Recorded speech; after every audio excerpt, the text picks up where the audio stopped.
Currently Kirkland, your source for city news and events in the community, with Scott Mullet at the news desk. Stay up to date with weekly news reports on what's happening in Kirkland.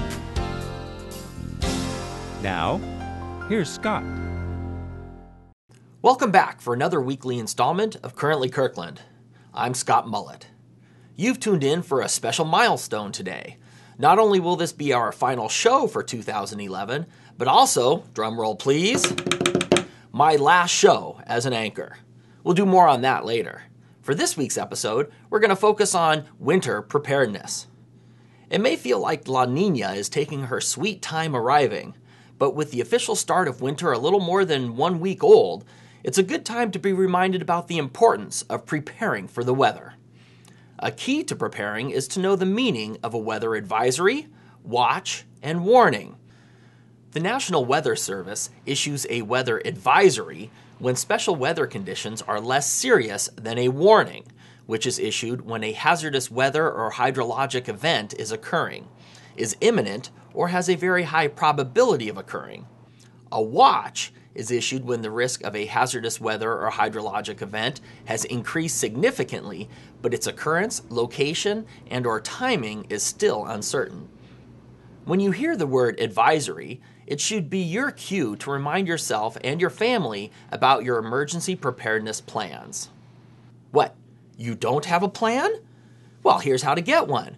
Create an emergency preparedness kit with at least a 3-day supply of non-perishable food and water for your home and office.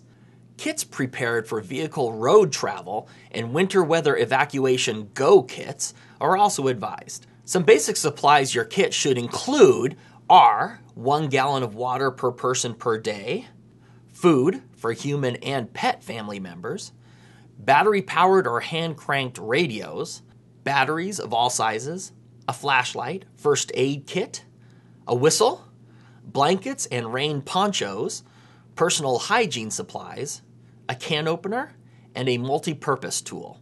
For a complete list of emergency kit supplies, go to takewinterbystorm.org. Once you have your family prepared, take a look at your home or business. Are there dangerous trees on your property that are likely to fall in a windstorm? If the trees are on your property, you are responsible to have them removed. Contact the Planning and Community Development Department for removal requirements. Contact information will be shown at the end of the show. To minimize flooding, please clear leaves and debris from roof gutters and downspouts on your property and storm drains near your property. To keep your pipes from bursting, insulate exposed water faucets and, when the temperature drops below freezing, leave one indoor faucet open to slowly drip warm water.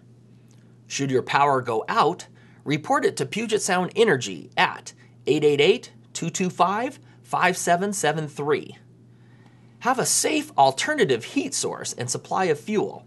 If you use a kerosene heater, gas lantern, or stove inside, ventilation must be maintained to avoid a buildup of toxic fumes. Never use a charcoal barbecue or generator inside your home or garage. Register life-sustaining and medical equipment with your utility company. If you have to venture outside in your car, please check weather and road conditions before traveling. If Kirkland streets are slippery with ice or snow, the city's road maintenance crews will give first priority for snow and ice removal on roads that are near Evergreen Hospital and roads that lead to and from I-405, transit routes, schools, and fire stations. Second priority will be given to arterials that have above normal traffic use. Steep and hilly public roadways that are difficult to maintain will be closed. To view the snow and ice removal priority map, go to kirklandwa.gov/prepare. If you are heading outside of Kirkland, you might want to check road conditions issued by King County and the Washington State Department of Transportation. Contact information is shown at the bottom of your screen. Snow and ice on roadways make it difficult for waste management drivers to collect garbage and recycling. Should weather delay their collection times, updates will be posted at wmnorthwest.com/weatherboard or by calling 800-592-9995. In the event Waste Management cancels collection services due to inclement weather, customers can put out a double load of garbage and recyclables on their next service day at no extra cost. If collection service is canceled for a second consecutive service day due to unsafe weather conditions, Waste Management and the city will coordinate the setup of collection sites within the city. The city uses several means to keep its citizens informed during a severe weather event or emergency. To receive email alerts about road closures, flooding, and other weather hazards, subscribe to the Newsroom Bulletin. Go to the city's website and select Sign Up for an email news list, then select City News Releases. Emergency information will air on the city's 2 TV channels, KGov and KLife. KGov is aired on Comcast Channel 21 and Frontier Channel 31. KLife is aired on Comcast Channel 75 and Frontier Channel 32. The City of Kirkland wishes you the safest of holiday seasons. Well, we've come to the end of this episode and the end of my stint as a Currently Kirkland news anchor. Among highlights from the past 2 years, I enjoyed getting to know the Kirkland City Council members in our Council Up Close interview series. We had some fun last holiday season doing the show on location in a festively decorated downtown Kirkland. I also enjoyed the on-location shows featuring the Wednesday Market and the Annex Celebration at City Hall. I loved adding a little creativity to each show, often in the closing segments. The show with my daughters in the studio probably tops that list. A final highlight would be covering the New Year's Day polar bear plunge at Marina Park. I'll be there January 1st, 2012 to relive that brrr. Finally, last but not least, I will miss seeing the Currently Kirkland production and volunteer crews on a regular basis as well.